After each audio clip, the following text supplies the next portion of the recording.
భద్రాద్రి కొత్తగూడెం జిల్లాలో బీఆర్ఎస్ సభ్యత్వ నమోదు అవగాహన సమావేశం ఉద్రిక్తంగా మారింది. పార్టీ అంతర్గత విభేదాలు మరోసారి బహిర్గతమవడంతో సమావేశం రసాభాసగా ముగిసింది. ఎమ్మెల్సీ తక్కెళ్లపల్లి రవీందర్రావు చేసిన వ్యాఖ్యలు మాజీ ఎమ్మెల్యే కుటుంబానికి చెందిన వనమా రాఘవ అనుచరుల ఆగ్రహానికి కారణమయ్యాయి. దీంతో కార్యకర్తలు సమావేశంలోనే నిరసన వ్యక్తం చేస్తూ కుర్చీలు విరగ్గొట్టి ఆందోళనకు దిగారు.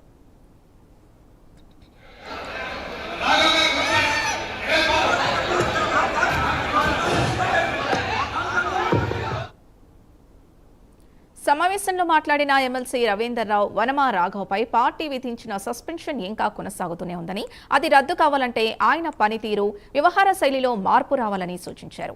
క్యాడర్తో సమన్వయం పెంచుకోవాలని, బెదిరింపుల రాజకీయాలకు దూరంగా ఉండాలని వ్యాఖ్యానించారు.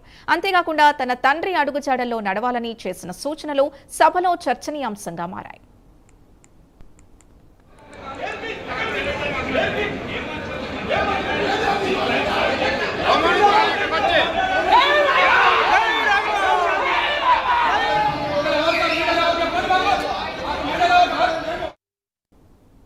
ఈ వ్యాఖ్యలపై అసంతృప్తి వ్యక్తం చేసిన వనమా రాఘవ వేదిక దిగిపోవడానికి ప్రయత్నించగా ఆయన అనుచరులు తీవ్ర ఆగ్రహాన్ని వ్యక్తం చేశారు.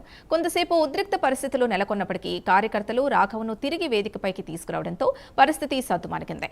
అయితే ఈ ఘటన కొత్తగూడెం బీఆర్ఎస్లోని అంతర్గత విభేదాలను మరోసారి బయటపెట్టిందనే చర్చ సాగుతోంది.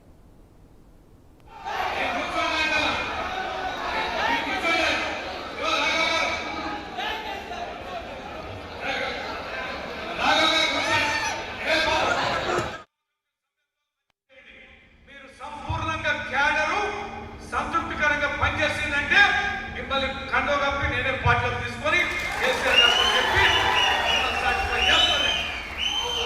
కానీ పార్టీలో సొంత పార్టీ వాళ్ళనే ఇబ్బంది పెడుతూ మాటలు అంటూ రచ్చ చేసి తొక్కి పెట్టి ఇబ్బంది పెడితే మీరు పార్టీ పెద్దగా పార్టీ నడపమని మీ మీద పెట్టాలంటే పార్టీ ఆలోచిస్తారు. గెలవాలి, మనం ప్రజలు గెలిపించడానికి సిద్ధంగా ఉన్నారు, ఓటు వేయడానికి సిద్ధంగా ఉన్నారు. కాంగ్రెస్ కల్లబోలి మాటలు అర్థమైనవి. ఇవాళ గులాబ్ జెండా ఎగరాలని అంటున్నారు.